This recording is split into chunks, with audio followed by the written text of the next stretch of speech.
Welcome to PanLab Podcast. I'm Akansha and I'm a psychologist and an independent researcher in the field of affective neuroscience. ये कुछ conflicts कुछ problems हमें बहुत सुनने को मिलती है काउंसलिंग में थेरेपी में and it basically relates to relationship issues and relationships issues को जब आप बहुत ही एनालिटिक वे में देखते हैं साइंटिफिक वे में एनालाइज करते हैं then you realise that most of these fights and conflicts इसलिए अराइज हो रही हैं बिकॉज हम एक दूसरे की बात को सही तरीके से समझ नहीं पा रहे हैं. What I'm trying to say here is that communication styles दोनों जेंडर की एंड यहाँ पे हम स्पेसिफिकली बात करेंगे मेल एंड फीमेल्स इन दो जेंडर्स की ही बिकॉज हमारे पास में जो रिसर्च है डेटा है आज तक इतने सालों का वो इन्हीं दो जेंडर के अकॉर्डिंग है. जो मेजर इशू होता है लड़ाई का या किसी भी तरह के मनमुटाव का या getting hurt with each other is basically rooted in difference in communication styles. दोनों जेंडर्स की बात करने की स्टाइल, बातों को समझने की स्टाइल, इमोशंस को प्रोसेस करने की स्टाइल, दुनिया को देखने का नजरिया सब कुछ अलग है. एंड बट ऑब्वियस जब आप बायोलॉजिकली इतने अलग हैं, आपके हार्मोन्स, आपके न्यूरोट्रांसमीटर्स अलग तरीके से काम करते हैं, आपका फिजिकल स्ट्रक्चर अलग है, सोसाइटली आपको बहुत अलग तरीके से देखा जाता है, प्लेस किया जाता है, आपके रोल्स डिफाइन होते हैं कई बार एंड बहुत अलग होते हैं. प्लस इमोशनल प्रोसेसिंग भी बहुत ज़्यादा डिफरेंट है. हम जितना भी खुद को ये बोलने की कोशिश करें या डिनाई करें कि डिफरेंसेस एग्जिस्ट नहीं करते मेल्स एंड फीमेल्स में, ये बहुत ही इलॉजिकल या आई वुड से थोड़ी नॉन साइंटिफिक बात होगी because the fact of the matter is differences exist करते हैं वेदर यू लाइक इट और not, whether you accept it और not. So let's just embrace these differences. हम इन डिफरेंसेस को थोड़े और बारीकी से समझने की कोशिश करते हैं बिकॉज बिना ये जाने कि डिफरेंसेस क्या हैं, कोई दूसरा जेंडर अलग तरीके से क्यों सोच रहा है और कैसे सोचता है, हम अपने आपस के जो प्रॉब्लम्स हैं उसे रिजॉल्व नहीं कर पाएंगे. So that is the topic of our podcast and it's going to be title as you just don't understand.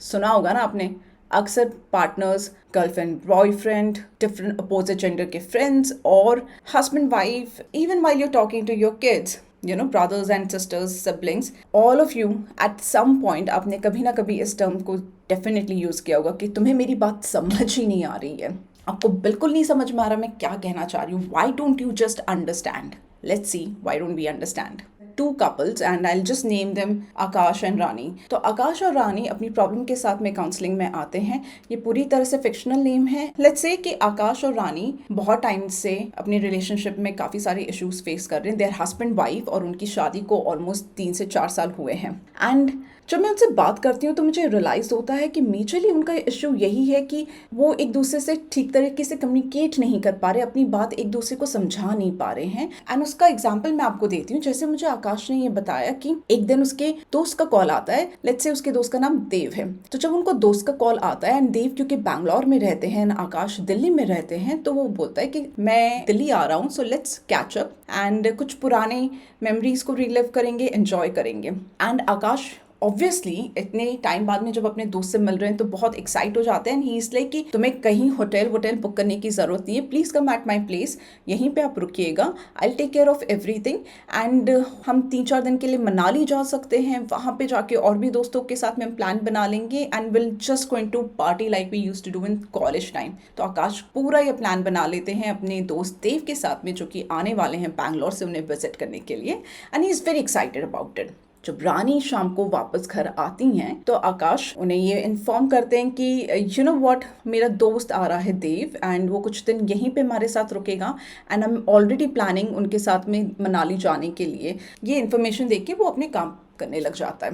अब रानी एक तो ऑफिस से आई हैं और आते ही उनको ये इन्फॉर्मेशन मिलती है तो थोड़ा टाइम तो उनको प्रोसेसिंग में लगेगा ही लगेगा कि लाइक व्हाट्स एग्जैक्टली हैपनिंग. सो रानी बहुत ज़्यादा नाराज़ हो जाती है एंड आई विल से कि वो बहुत अपसेट हो जाती है and then they get into the fight. And जब दोनों के बीच में झगड़ा होता है तो फिर आपको पता है कि once you start with the topic then it can go anywhere. Generally it happens because इतनी सारी चीज़ें हम अपने अंदर रखते हैं. किसी और का गुस्सा होता है, कोई और डिसअपॉइंटमेंट होती है, किसी पास्ट फेलियर की बात होती है, कुछ एक्सपेक्टेशंस होती हैं जो हम मीट नहीं कर पाते हैं एक दूसरे की. So everything just remain because हर समय हम ट्रिगर्ड नहीं होते, हर समय हम एक्सप्लोर नहीं करते. लेकिन कभी कभी कुछ ऐसी चीज़ें हो जाती हैं जिनको सुनने के बाद में you are like you just completely explore into it. अब रानी को तो गुस्सा आ गया एंड बात बहुत ज्यादा बिगड़ गई एंड आकाश वाज लाइक कि तुम्हें तो मेरा कोई दोस्त पसंद ही नहीं है। इनफैक्ट जब भी कोई आने वाला होता है तुम्हें कोई ना कोई प्रॉब्लम हो जाती है, तुम्हारा मूड खराब हो जाता है and I just don't understand what your problem is. तुम हमेशा ऐसे क्यों रिएक्ट करती हो? वो मेरे दोस्त है, ऑब्वियसली मैं उनके साथ में टाइम स्पेंड करूंगा, like what's the problem, I don't understand. And Rani also अपने गुस्से में बोले जा रही है कि लेकिन तुम्हें मुझसे पूछना तो चाहिए था, तुम अपने प्लान्स ऐसे कैसे बना सकते हो बिना मुझसे पूछे, बिना बात के? मेरे भी कुछ प्लान्स हो सकते हैं। What if I need you? What if I am not prepared for it?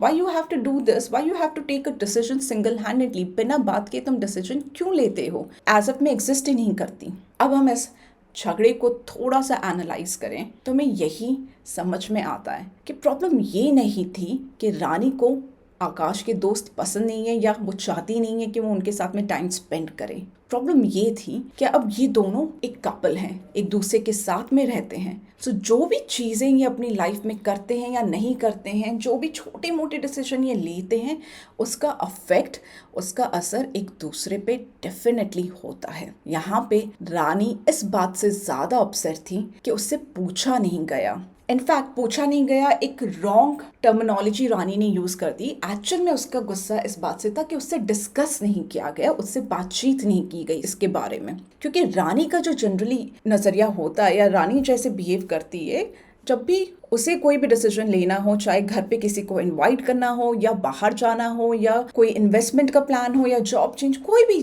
Decision चाहे छोटा हो बड़ा हो, वो हमेशा प्रेफर करती कि वो आकाश से इस बारे में बात करे, उसके साथ डिस्कस करे, फिर कोई डिसीजन ले। लेकिन आकाश को ये लगता है कि हर छोटी बात के लिए थोड़ी ना पूछा जा सकता है और इसमें डिस्कशन की क्या जरूरत थी? जब मेरा दोस्त आ रहा है तो बट ऑब्वियस वो मेरे साथ ही रुकेगा, और अगर आ रहा है इतने टाइम बाद हम मिल रहे हैं तो हम प्लान तो कर ही सकते हैं। Why I need to ask my wife? ये एक बहुत बड़ा डिफरेंस है दोनों जेंडर्स के बीच में। क्योंकि what happen is that it's a struggle between intimacy and independence. Intimacy मतलब क्लोजनेस, एक दूसरे को ज्यादा इन्वॉल्व करके, इंक्लूड करके चीजें करना। वेराज इंडिपेंडेंस तो आप समझते ही हैं, जहाँ पे आपके पास में फ्रीडम होती है कि आप अपने हिसाब से चीज़ें कर सके बिना किसी की राय, एडवाइस, सजेशन या कोई भी बात को कंसिडर किए। और ये प्रॉब्लम दोनों जेंडर के बीच में बहुत प्रोमिनेंटली देखी गई है, बिकॉज मेल जनरली प्रेफर करते हैं independence, they are more oriented in their nature towards independence, whereas women prefer and are more oriented naturally towards intimacy। आप कई बार ये देखेंगे कि फीमेल्स को बिल्कुल हिचकिचाहट नहीं होती है या उन्हें कोई भी तरह का हेजिटेशन या थोड़ी झिझक नहीं महसूस होती है ये बोलने में किसी को भी कि मुझे अपने हस्बैंड से बात करने दीजिए या मैं उससे पूछ के बताती हूँ या हम डिस्कस करेंगे, फिर मैं आपको एक डिसीजन दे पाऊंगी। चाहे वो कोई भी बात हो, चाहे कोई चीज़ खरीदने की बात हो, चाहे वो अपने लिए कपड़े ही क्यों ना चूज़ कर रही हो शॉपिंग पे, या उनके घर पे कोई मेहमान आने वाला है, जब भी वो इस तरह की कोई भी प्लान बनाती हैं, वो मेक श्योर करती हैं कि वो अपने पार्टनर के साथ में डिस्कस करें। उन्हें अच्छा लगता है ये करना, वो प्रेफर करती हैं, बिकॉज कहीं ना कहीं ये उनको रीअश्योर करता है, सिंबलाइज करता है कि they are close to someone. उनकी लाइफ में कोई इंपॉर्टेंट है जो उनकी लाइफ का इंडिस्पेंसिबल पार्ट है, और वो अपने लाइफ के हर डिसीजन में उस इंसान को इन्वॉल्व करना चाहती है, इंक्लूड करना चाहती है। उन्हें इस चीज़ को करने में बिल्कुल भी कोई प्रॉब्लम फील नहीं होती। In fact, they like it. They feel a kind of a pride because now they're able to tell everyone that they're not alone. There is somebody in their life and they're together with someone, and ये togetherness उनके लिए matter करती है। And हर चीज़ को discuss करके decide करना उन्हें showcase करता है कि हम एक दूसरे के काफ़ी क्लोज हैं, हम एक दूसरे को वैल्यू करते हैं, हमारे लिए एक दूसरे का ओपिनियन हर चीज़ में मैटर करता है, इसीलिए they prefer that. Whereas what happened with men is that men are generally used to be more independent. बाहर जाना, कॉलेज हो, चाहे उनका स्कूल हो, चाहे अपने पेरेंट्स के साथ में, वो हमेशा से इस तरह से रहे। हमने उनको ग्रूम भी उसी तरह से किया कि तुम्हें बड़े होके घर की जिम्मेदारी लेनी है, you have to provide for the family, you have to take care of the family, you have to be the bread earner of the family and so many things. तो उनका हमेशा से बहुत ज़्यादा इंटरैक्शन बाहर की दुनिया से रहा है, और ये बाहर की दुनिया का इंटरैक्शन आपको कई बार प्रॉम्प्ट करता है कि आप क्विक डिसीजन लें, ऑन द फीट डिसीजन लें। तो इस तरह के डिसीजंस लेने के लिए आपको थोड़ी बहुत इंडिपेंडेंस को शोकेस करना होगा। यानी अगर आप हर बात के लिए डिस्कशन करेंगे या हर बात आपको पूछ के या किसी की एडवाइस लेके या सजेशन के साथ में करनी पड़ेगी, तो कहीं ना कहीं जो मेल जेंडर है उनको ये बहुत ज़्यादा ड्रैग लगता है, उन्हें ये लगता है कि बहुत फंसा हुआ फील करता है, उन्हें उसकी ज़रूरत नेसेसिटी फील नहीं होती। And that is fair. हर एक चीज़ के बारे में डिस्कस करने की कहीं बार ज़रूरत नहीं भी होती है। तो they are more inclined towards independence. वो ज़्यादा इंक्लाइंड है, प्रेफर करते हैं कि वो छोटी मोटी चीज़ें अपने आप डिसाइड कर लें। एंड ऑब्वियसली उन्हें कई बार वो ये अज्यूम भी कर लेते हैं कि ये तो इतनी बड़ी बात नहीं है एंड वो मेरी पार्टनर है तो वो तो खुशी होगी if I am meeting my friends and if I am happy. They assume these little things. लेकिन यही छोटी छोटी बातें कहीं बार फीमेल जेंडर को अपसेट कर देती हैं, बिकॉज उनको इन्वॉल्व नहीं किया गया इस डिसीजन में। तो उन्हें ऐसा लगता है कि उनकी कोई वैल्यू नहीं है या उनका ओपिनियन मैटर नहीं करता। एंड ये इसलिए भी प्रॉब्लमैटिक थी क्योंकि रानी के भी एक्चुअल में अपने प्लान्स थे। उसे ऑफिस के काम से कुछ दिनों के लिए बाहर जाना था, इनफैक्ट पूरे हफ्ते के लिए बाहर रहना था। एंड देव उसी वीक आने वाला था जिस दिन रानी वापस आती। सो रानी को भी लग रहा था कि मैं भी तो एक हफ्ते आकाश से दूर रहूंगी। एंड मैं तो लुक फॉरवर्ड कर रही थी, I was actually looking forward कि मैं एक हफ्ते के बाद में जब आकाश वापस आऊंगी अपने काम से तो मैं और आकाश हम दोनों कहीं जाएंगे, हम कहीं प्लान करेंगे। वहीं पे अगर आकाश ये चीज़ पहले रानी के साथ में डिस्कस कर लेते तो शायद उनको पता चल जाता कि अच्छा रानी भी बाहर जाने वाली है, तो he would have preferred. I am not saying कि he wouldn't have preferred, in fact हो सकता है कि आकाश ने प्रेफर किया होता कि अच्छा ठीक है एक हफ्ते के लिए रानी नहीं है तो उस वीक वो किसी और से ना मिले और सारे प्लान्स रानी के साथ ही करे। लेकिन उनको ये पता नहीं था, और उन्हें इसलिए नहीं पता था क्योंकि उन्होंने बात ही नहीं की, उन्होंने रानी से इस चीज़ के बारे में पूछा ही नहीं।